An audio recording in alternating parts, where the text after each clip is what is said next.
Games are a tricky subject because there's plenty of games that score really bad and people still love. So today, I'm going to take my bias away because I hate some of these games I'm listing and note games which people still bought and loved despite the ratings being a lot lower than expected. So let's jump right into it.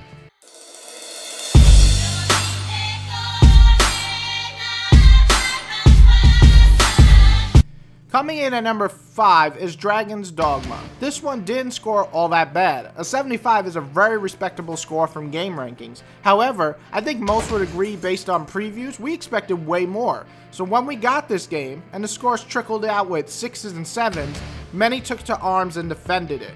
Some are even claiming that it's one of the best games of last generation. With combat unmatched and a mystical world to explore, no one can stop the fans on this one. Not even the lower scored critics were able to sway opinions.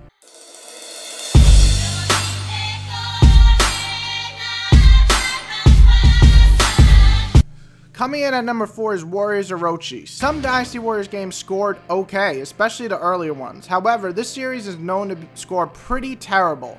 Every time they come out though, legions of fans come flying out of the woodworks, grabbing a copy, and retreating back into their homes to play hours upon hours. With its mass amount of content to obtain in each game, a level up system, co-op features, and so on, the fans have spoken. They will never ever stop buying any of the Warriors games.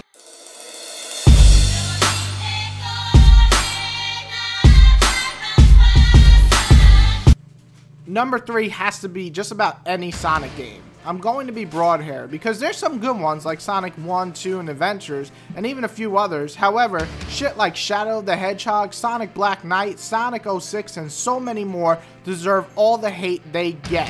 What surprises me though is no matter what it scores, Sonic fans will revolt and fight for their voices to be heard. No matter how bad the game is, they still rise up and defend it, acting like you just destroyed everything they love.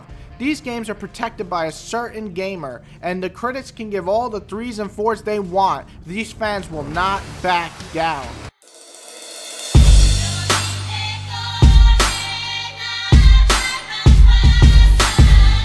Coming in at number 2 is Dragon Ball Z Anything.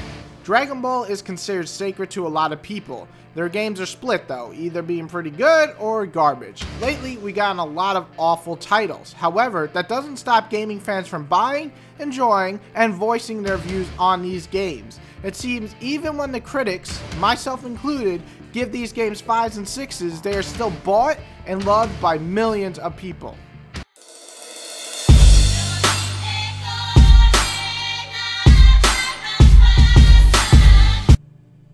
Number 1 is going to be Monster Hunter 1. Surprise, surprise. Nowadays, a Monster Hunter game comes out and scores 8s and 9s everywhere, and everyone loves it, critics and gamers alike. Its following is not only amazing, but scary as people invest 200 to 300 hours easy in each installment. However, what about the very first Monster Hunter? That's right, some of you were still in diapers when this one came out.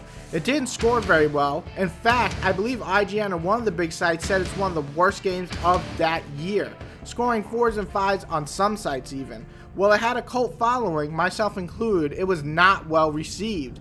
Did that stop people from becoming a legion, rebelling, and making sure that there's 25 different types of Monster Hunters in every freaking year? No, critics could have scored this 1 out of 10 and fans still would have ate it up.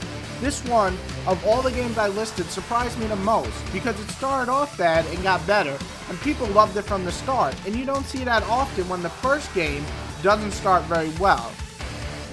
So these are the 5 games that people seem to love and they still have fans despite them scoring pretty low by critics. It could be a single game in the series or a franchise. Whatever it is, they don't score well or they didn't score well, yet they still were loved by many.